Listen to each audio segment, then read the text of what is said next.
video with 25 facts about me that you will never need to know in your entire life.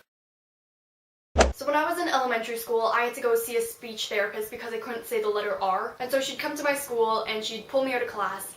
And we would pretty much just play games for like an hour. And all the other kids would always ask me where I was going, but I didn't want to tell them that I couldn't speak properly and had to go see a speech therapist. So I just told them that I was just too good for school and gotta go play games.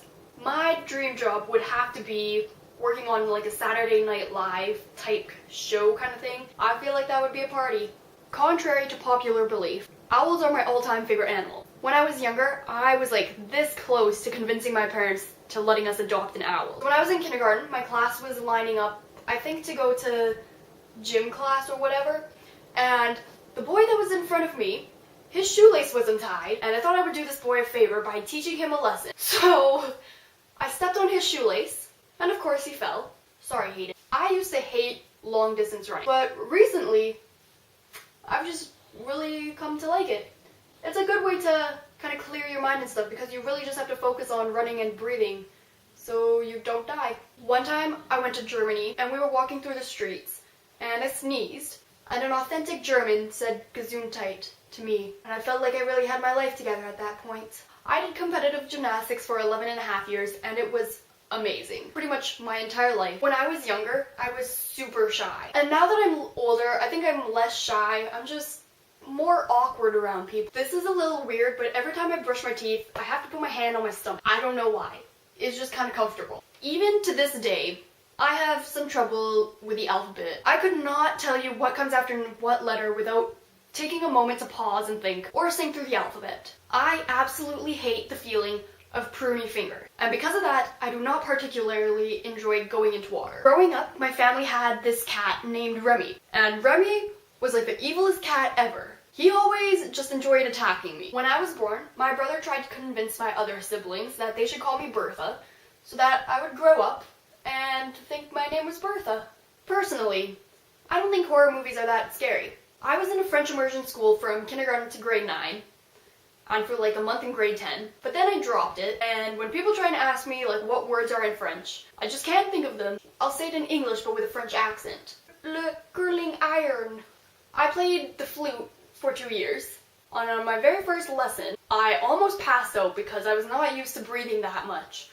I almost skipped grade 1 because my reading level was at a grade 2 reading level when I was in kindergarten, if that makes sense. My biggest pet peeve of all time is when TV shows or movies do close-ups of people's mouths. I don't want to see that.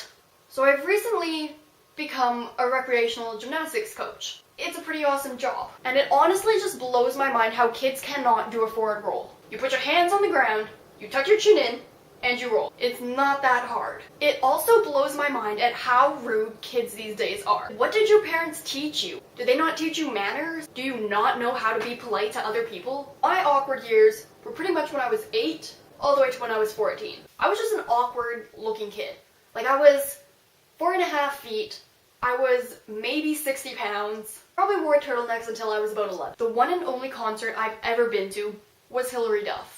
When I meet people with the same name as me, nothing against them, I just don't really want to be your friend. I just will not go out of my way to become friends with you unless you can live up to the expectations that I have for the name Shania. For the last 2 years, I have made it my personal mission to learn Italian. Pretty much all I have learned how to say is una tabla para due, which means a table for two. That's not really going to get me very far. This notebook contains a few parodies of songs that me and my best friend wrote when we were in grade 7. Give you just like a little taste of how good these are. One of them is called Trifold Story, and it's a parody of Taylor Swift's Love Story. It's just really personal, you know? Like we just talk about the struggles of carrying trifolds down with 2 people. Deep. Okay, so there's 25 facts about me that you probably really didn't want to know / won't need to know ever. If you like this video, give it a big thumbs up. If you didn't like this video, flip your computer upside down and click the thumbs down button that you see. Get it? Because it's like upside down, so the thumbs upside down, but you'll actually be clicking the thumbs up because that's the right way up.